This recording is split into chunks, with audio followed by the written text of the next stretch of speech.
Pada ulang tahun ketiga kami, dia membuang hadiah saya ke dalam tong sampah. Saya tak mahu sampah buatan sendiri, katanya. Saya tidak melawan. Saya hanya mengambilnya dari tong sampah. Keesokan harinya, dia ternampaknya di paparan galeri dengan tanda harga $10.000. Saya memerhatikannya membuang hasil kerja saya selama 3 bulan ke dalam tong sampah dapur. Kotak kayu itu terjatuh dengan dentuman yang kuat. Dia mengelap tangannya seolah-olah dia baru membuang sampah sebenar dan meninggalkan bilik. Nama saya David. Saya berumur 37 tahun. Saya membuat kraft kayu tersuai. Bukan perabot betul-betul. Lebih seperti seni. Kotak, arca, reka bentuk yang rumit. Ini memakan masa. Memerlukan ketepatan. Ia tidak menjadikan saya kaya, tetapi ia menampung perbelanjaan saya. Saya telah melakukannya selama 8 tahun. Sejak saya berhenti kerja korporat saya. Pilihan terbaik yang pernah saya buat. Saya telah bersama Monica selama 3 tahun. Dia berumur 34 tahun. Seorang ejen hartanah. Dia berpendapatan tinggi, selalunya lebih banyak daripada saya. Dia juga tidak pernah membiarkan saya melupakannya. Tuhmahan halus tentang dia sebagai pencari nafkah utama. Bagaimana saya mengukir kayu sementara dia melakukan kerja yang serius. Saya biarkan sahaja kerana apabila keadaan baik, ia tetap hebat. Tetapi kebelakangan ini, yang buruk mengatasi yang baik. Ulang tahun kami semalam. 3 tahun bersama. Saya telah menghabiskan 3 bulan membuat hadiahnya di masa lapang antara projek berbayar. Sebuah kotak barang kemas. Bukan sebarang kotak. Ia adalah karya seni.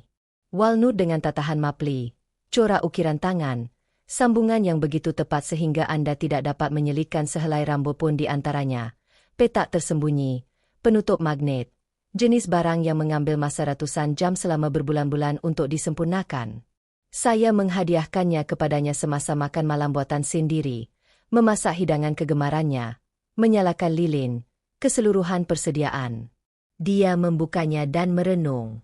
Tiada senyuman, tiada keterujaan, tiada apa-apa.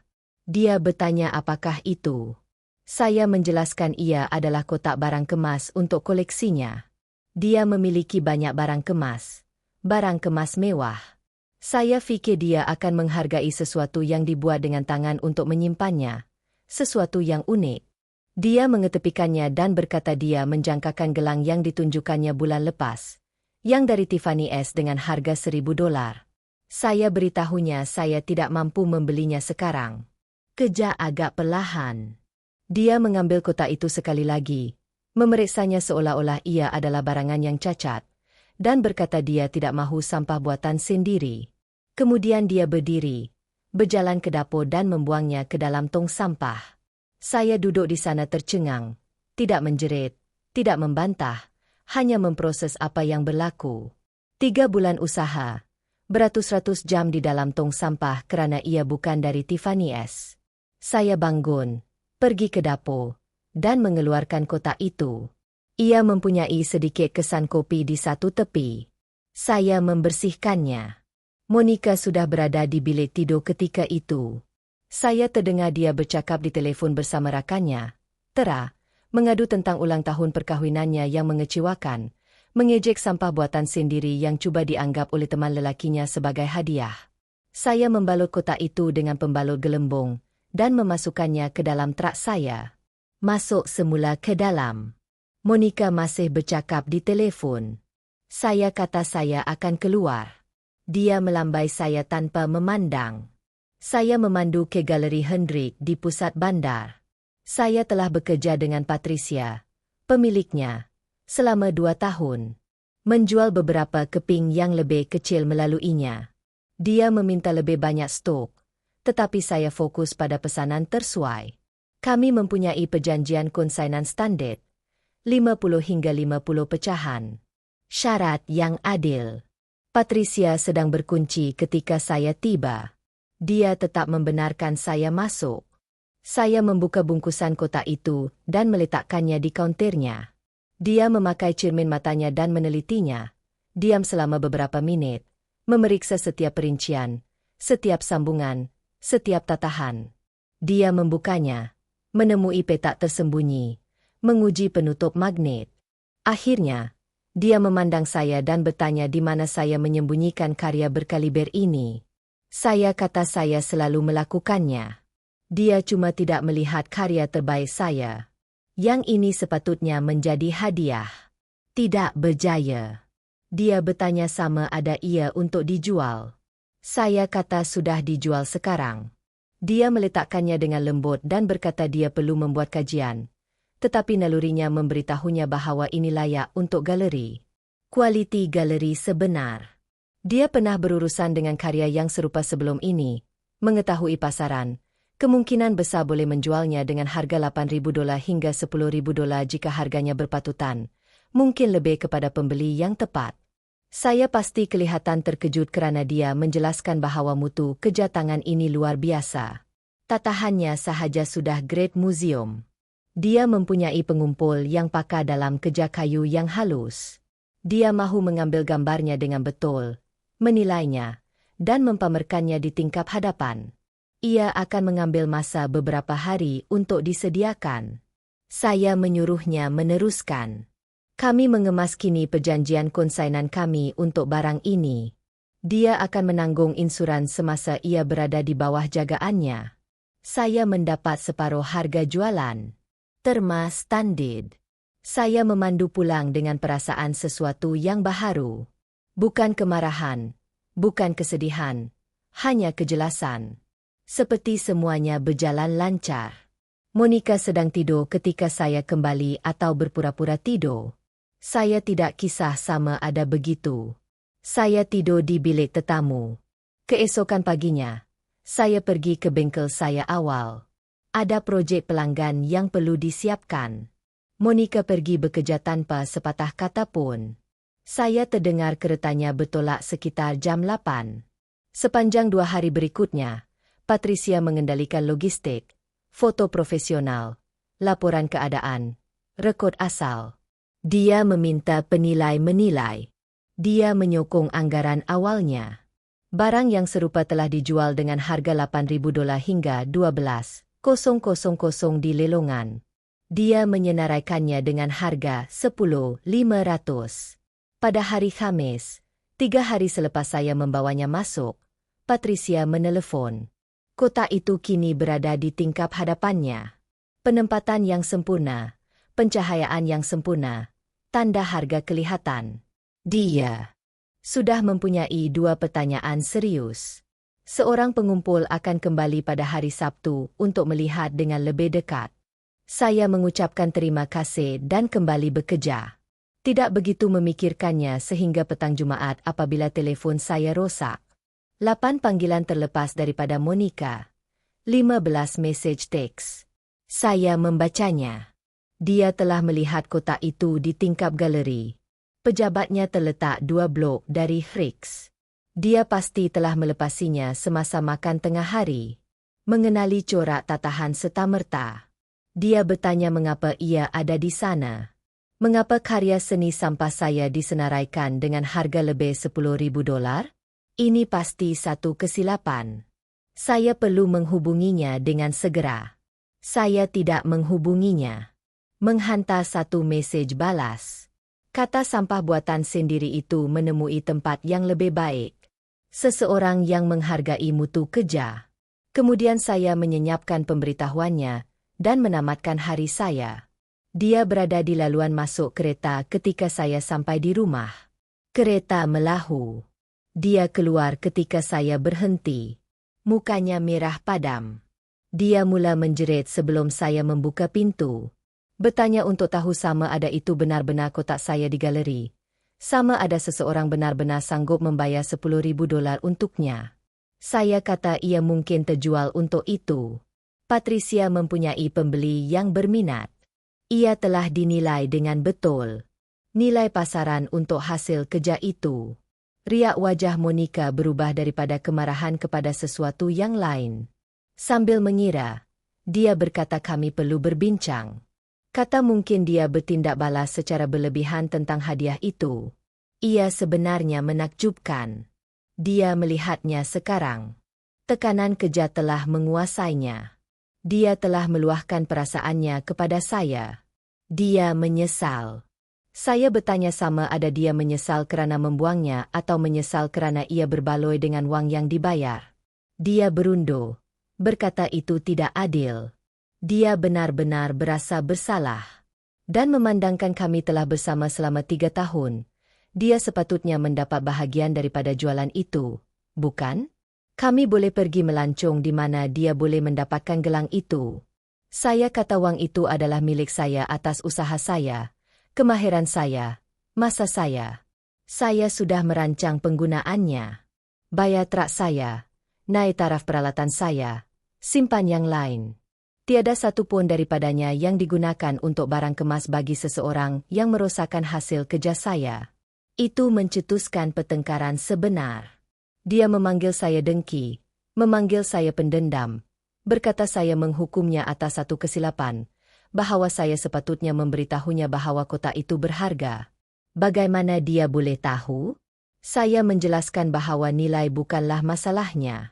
Saya tidak membuatnya untuk dijual. Saya membuatnya untuknya kerana saya menyayanginya. Kerana saya ingin memberinya sesuatu yang unik, sesuatu yang tidak dimiliki orang lain. Dia membuangnya kerana ia bukan dari kedai. Kerana ia tidak mempunyai nama jenama yang menunjukkan kepada saya bagaimana dia melihat hasil kerja saya, bagaimana dia melihat saya. Dia menukar taktik, mula menangis, berkata dia tahu dia telah melakukan kesilapan. Dia mahu memperbaikinya. Kami boleh menyelesaikannya. 3 tahun bersama bermakna sesuatu. Dia menyayangi saya. Saya bertanya bila dia mula menyayangi saya. Sebelum atau selepas dia melihat tanda harga $10,000. Dia pergi, memecut keluar dari laluan masuk rumah. Saya masuk ke dalam dan makan malam seorang diri. Suasana tenang. Beberapa hari berikutnya sunyi. Monica tinggal di teras. Menghantar beberapa teks tentang memerlukan ruang. Itu tidak mengapa. Memberi saya masa untuk bekerja dan merenung. Pada hari Isnin, Patricia menelefon. Pengumpul dari hari Sabtu menawarkan tawaran tunai $10,000. Dia serius. Dana sedia. Dia menasihati untuk menerima. Ia adalah harga yang berpatutan dan pembeli itu sah. Seorang pengumpul yang dikenali dalam dunia seni petukangan kayu. Saya menyuruhnya menerima. Dia menguruskan dokumen. Jualan ditutup pada hari Rabu. Pindahan kawat dibuat pada pagi Khamis. $5,000 dalam akaun saya selepas galeri dipotong. Saya melangsaikan baki $3,000 pada trak saya. Menyimpan $2,000 untuk peralatan bengkel baharu. Saya memerlukan mesin bubut yang lebih baik selama berbulan-bulan. Petang Khamis, Monica muncul tanpa diumumkan. Menggunakan kuncinya. Saya berada di bengkel apabila saya terdengar pintu. Terjumpa dia di dapur. Dia kata dia fikir mungkin kami perlu berehat untuk menilai semula apa yang kami mahukan. Dia tidak pasti sama ada kami sesuai lagi. Saya mengekalkan wajah saya neutral. Kata itu mungkin bijak. Dia nampak terkejut kerana saya bersetuju dengan begitu cepat. Bertanya sama ada saya akan berjuang untuk kami. Saya tanya apa yang dia mahu saya perjuangkan. Dia kata dia mahu saya mengambil berat untuk menunjukkan bahawa saya akan berusaha sedaya upaya. Saya ingatkan dia bahawa saya telah menghabiskan 3 bulan mengambil berat. Menghabiskan beratus-ratus jam mencipta sesuatu yang istimewa untuknya. Dia membuangnya ke dalam tong sampah dan mengejeknya kepada rakan-rakannya. Kini dia mahu saya memperjuangkan hubungan itu. Peluang itu hilang apabila kotak itu terjatuh ke dalam tong sampah. Dia menjadi defensif. Kata saya tidak akan pernah melepaskannya. Bahawa saya menyimpan satu kesilapan ke atasnya selama-lamanya. Saya kata ia bukan tentang dendam. Ia tentang kejelasan. Dia menghargai perkara yang boleh dipamerkannya. Perkara yang mempunyai logo dan tanda harga. Saya menghargai usaha. Bermakna masa. Kami mahukan perkara yang berbeza. Dia telah melakukan kebaikan kepada saya dengan menjelaskannya. Dia mengambil beberapa barangnya dan pergi. Kata saya akan menyesalinya, kerana saya membuang sesuatu yang baik daripada pride. Saya kembali bekerja. Minggu berikutnya membawa berita yang tidak dijangka. Pengumpul yang membeli kotak itu menghubungi Patricia. Dia ingin membincangkan komisen, satu barang tersuai, gaya yang serupa dengan kotak barang kemas, budget 12,000. Adakah saya berminat? Sangat berminat. Patricia mengatur satu pertemuan. Pengumpul, Richard, terbang dari San Francisco 2 minggu kemudian. Kami menghabiskan masa 3 jam membincangkan projek itu. Disinya, garis masa proses saya. Dia mahir dalam kerja kayu, bertanya soalan yang bijak, menghargai mutu kerja. Kami bersetuju dengan terma, separuh pendahuluan, separuh semasa penghantaran, garis masa 6 bulan. Deposit masuk ke akaun saya dalam masa seminggu. Ini seorang gamekir. Satu komisen membawa kepada pendedahan. Patricia mempromosikan karya saya dengan lebih agresif. Membina portfolio yang betul. Menghubungi galeri lain. Dalam masa sebulan, 2 lagi galeri menyatakan minat. Satu di Denver, satu di Portland. Kedua-duanya mahu membawa karya saya secara konsainan. Rakan Monica, Tara, menelefon 3 minggu selepas perpisahan itu. Kata Monica sedang bergelut. Menyedari dia telah melakukan kesilapan besar. Mahu meminta maaf dengan betul. Bolehkah kita bertemu untuk minum kopi? Saya memberitahu Tara bahawa Monica mempunyai nombor saya. Jika dia mahu meminta maaf, dia boleh menghubungi saya sendiri. Tara kata Monica malu. Dia telah bertindak buruk dan mengetahuinya. Hanya memerlukan peluang untuk menebus kesalahan. Saya bertanya kepada Tara satu soalan. Adakah Monica akan menghubungi saya jika kotak itu dijual dengan harga $50 dan bukannya $10,000? Tara berhenti seketika, kemudian mengakui bahawa Monica terus bercakap tentang wang itu, tentang bagaimana dia tidak tahu saya benar-benar berbakat, bagaimana dia boleh memiliki karya bernilai ribuan, tentang komisen baharu saya dan minat galeri. Saya mengucapkan terima kasih kepada Tara atas kejujurannya dan memutuskan talian. Itu sahaja. Selama berminggu-minggu selepas perpisahan itu, Monica muncul di bengkel saya tanpa diumumkan. Saya sedang mengerjakan komisen Richard. Dia masuk walaupun papan tanda sudah ditutup, mula bercakap tentang hubungan kami. Saya meletakkan peralatan saya dan menyuruhnya pergi. Saya sedang mengerjakannya. Dia melihat karya itu sedang diproses. Kayu premium, pelan tindakan terperinci di meja kerja saya. Matanya terbeliak. Dia bertanya sama ada ini satu lagi komisen. Saya kata ia adalah komisen 12,000. Dia bertanya berapa banyak yang saya dapat. Saya kata itu bukan urusannya lagi. Dia perlu pergi. Dia menukar pendekatan. Kata dia telah merenung, menyedari apa yang telah hilang. Bukan sahaja hubungan itu, tetapi bersama seseorang yang karyanya semakin mendapat pengiktirafan. Dia boleh menyokong kejaya saya sekarang. Nampak nilai dalam apa yang saya lakukan. Saya bertanya soalan yang sama yang saya tanya kepada Tara.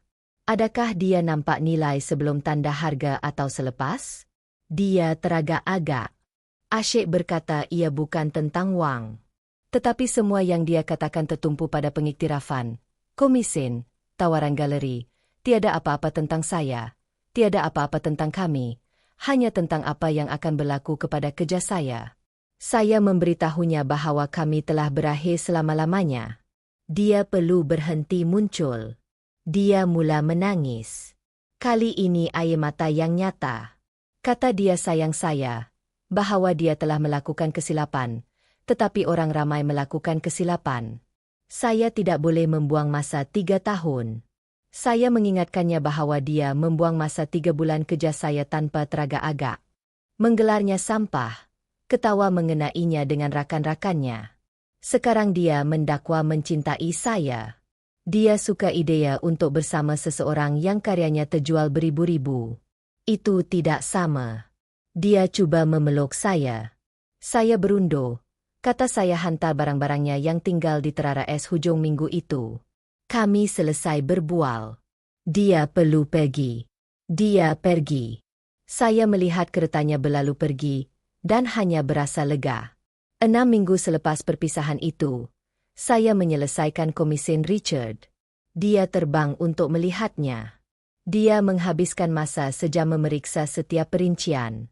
Dia sangat gembira. Membayar baki dengan segera. Kemudian bertanya sama ada saya akan membuat 2 lagi karya seni, berskala lebih kecil, $8,000 setiap satu. Rakan-rakannya telah melihat kotak barang kemas itu, dan mahukan kerja yang serupa. Saya bersetuju. Ini menjadi nyata dan mampan. Saya menaikkan kadar saya, menjadi selektif dengan komision, dan memberi tumpuan kepada karya yang meningkatkan kemahiran saya. 2 bulan selepas perpisahan itu, sebuah majalah seni tempatan menghubungi saya. Mereka menampilkan artisan yang baru muncul. Patricia telah mengesyorkan saya. Mereka mahukan temu bual dan gambar. Saya kata ya. Artikel itu keluar sebulan kemudian. Ciri utama. Gambar saya di bengkel saya. Imej beberapa karya seni termasuk kotak barang kemas. Richard membenarkan mereka mengambil gambarnya. Artikel itu merangkumi peralihan saya daripada kehidupan korporat kepada artisan. Memperhatikan perwakilan galeri yang semakin meningkat. Komision, senarai menunggu saya.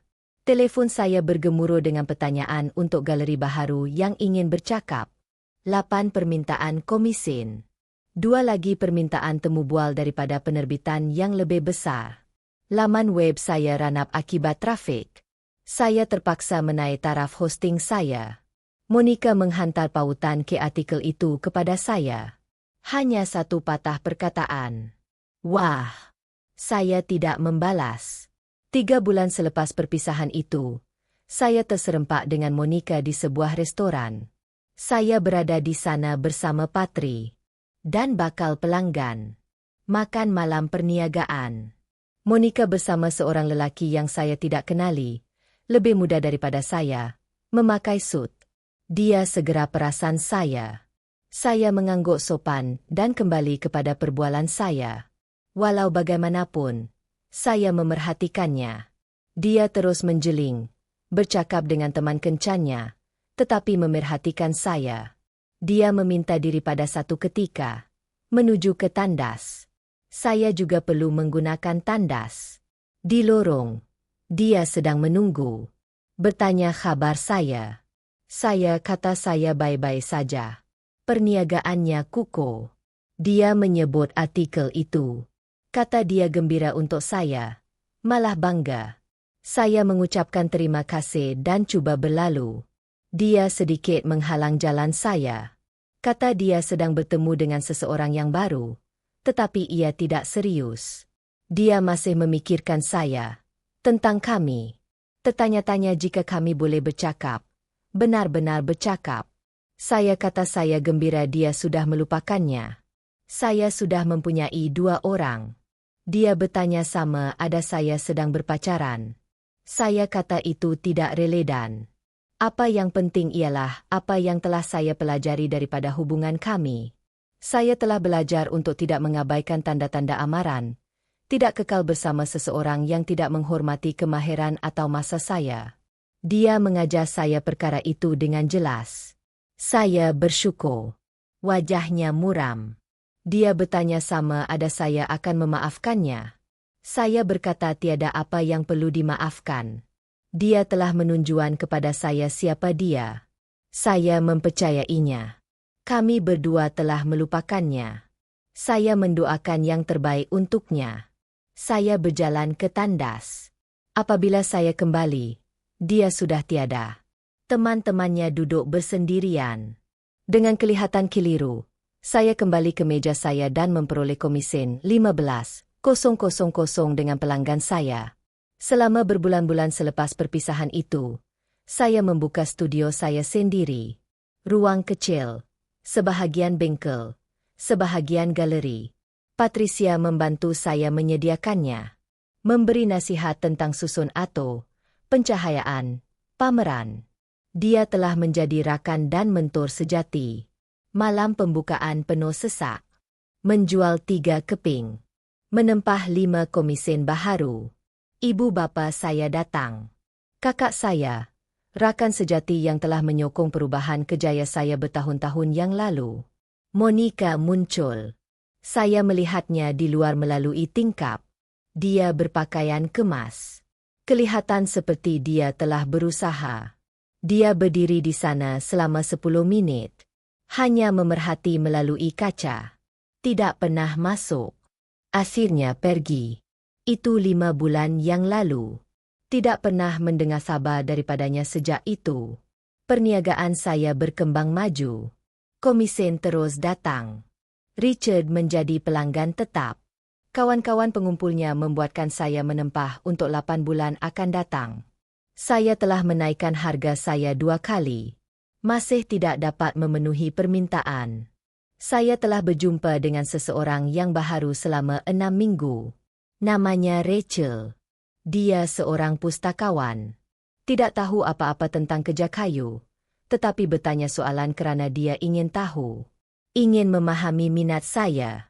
Dia melawat studio saya 2 minggu lalu. Menghabiskan waktu petang melihat saya bekerja. Mengatakannya menenangkan. Cantik. Suka melihat sesuatu yang diperbuat daripada bahan mentah. Saya memberinya penanda buku kayu kecil yang saya buat. Dia menangis. Berkata ia adalah hadiah paling bermakna yang pernah dia dapat. Dia menyimpannya di dalam beg tangannya. Menunjukkannya kepada orang ramai. Bukan kerana nilainya. Kerana seseorang membuatnya hanya untuknya.